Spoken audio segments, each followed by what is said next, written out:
final rule. It's called pet a cat when you encounter one on the street. And it's the most personal, a lot about my daughter.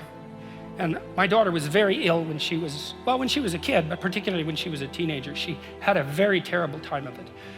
She had juvenile rheumatoid arthritis, and when she was between the ages of 14 and 16, it first destroyed her hip, which had to be replaced, and then it destroyed the ankle on her other leg, which had to be replaced. And she walked around for 2 years on broken legs, and she was taking massive doses of opiates and could hardly stay awake. And she had this advanced autoimmune disease, which produced all sorts of other symptoms that were just as bad as the joint degeneration, but which are harder to describe. And as a test of your faith, there's almost nothing that's more direct than a serious illness inflicted upon an innocent child, because everyone is going to have a situation like that in some sense, because you'll be faced with illness in the people that you love and in crisis. And so it's a practical guide to coping with those sorts of things. Like, and one of the things you do when you're overwhelmed by crisis is you shorten your time frame. You have to look for that little bit of sparkling crystal in the darkness when things are bad. You have to look and see where things are still beautiful and where there's still something that's sustaining. You narrow your time frame and you be grateful for what you have, and that can get you through some very dark times. And maybe even successfully if you're lucky, but even if unsuccessfully, then maybe it's only tragic and not absolute hell. And there's a big gap between tragedy and hell. There's nothing worse at a deathbed than to see the people there fighting. The death is bad enough, but you can take that, as terrible as it is, and make it into something that's absolutely unbearable. And maybe I think, and this is sort of what I closed the book with, is this idea is that if we didn't all attempt to make terrible things even worse than they are, then maybe we could tolerate the terrible things that we have to put up with in order to exist. And maybe we could make the world into a better place, and it's what we should be doing and what we could be doing because we don't have anything better to do. And that's what the book is about. And that's the end of 12 Rules for Life. I remember being on my job with no possibility of a future. And I will never forget the moment that a man walked up to me and looked me in my eyes and told me that this was the best I would be able to do. And I came to the resolve in that very moment that greatness would be my new norm. What he said to me hit me hard. But like a wise man once said, you gotta pick your head up like your nose is bleeding, and right where they left you for dead, elevate. Where he told me I would retire from, that this was the end of the line.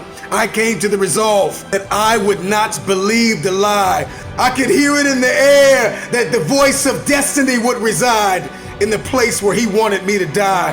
I made the decision to fight for my future.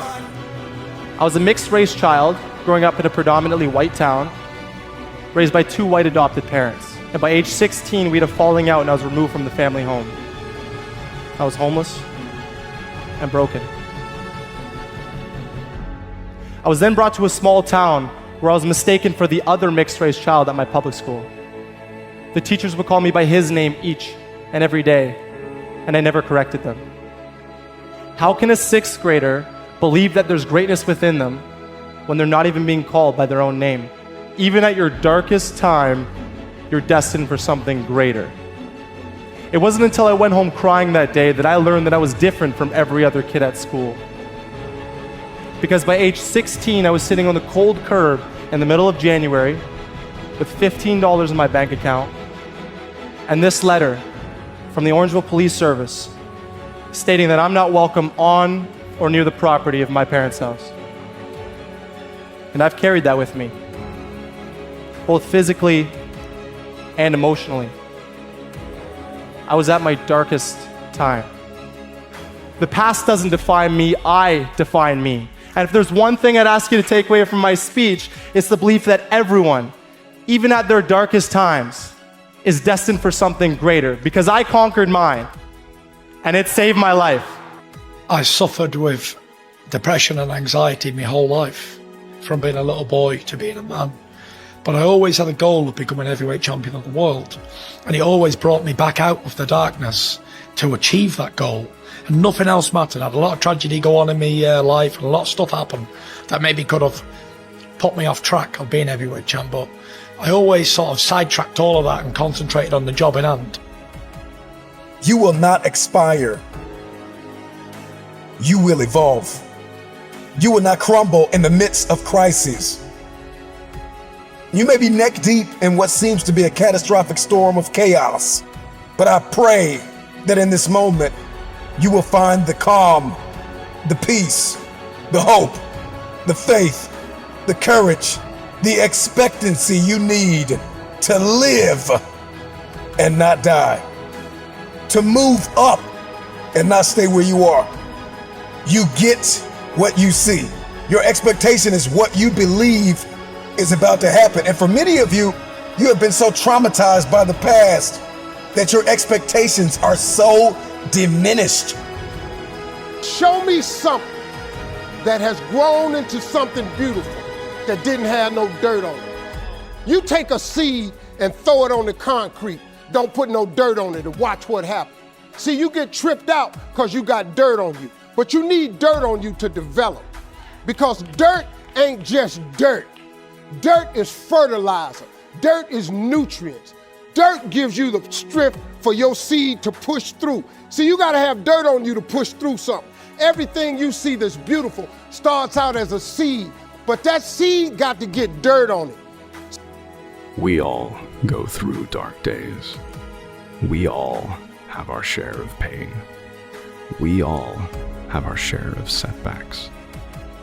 But those who emerge victorious are the ones who refuse to let the pain, to let the failure, to let the setbacks determine who they eventually become. Whoever out there feels like giving up, whoever's been waiting for things to change but only sees the clock moving forward, this is a reminder that the very thing you need is on the other side of that curve. And you don't need to change who you are. You just need to position yourself to see it. During this storm and you're down on your knees and you're cold and you're weak and you feel like this is the end, you have a choice to either give up or keep going. Give up or get up. It was Kobe Bryant that said everything negative, pressure, and challenges is all an opportunity for me to rise. It's crises that reveals what we are comprised of. And I ask you the question, are you praying the darkness away, or are you becoming the highest version of yourself in the midst of the darkness? You know, when you find yourself standing in the middle of trial, tribulation, scarcity, and uncertainty, there is a process from flapping to flight. How you process pain will determine your future. What are you expecting the outcome to be? Because you can't change what has happened. However, you can change what will happen.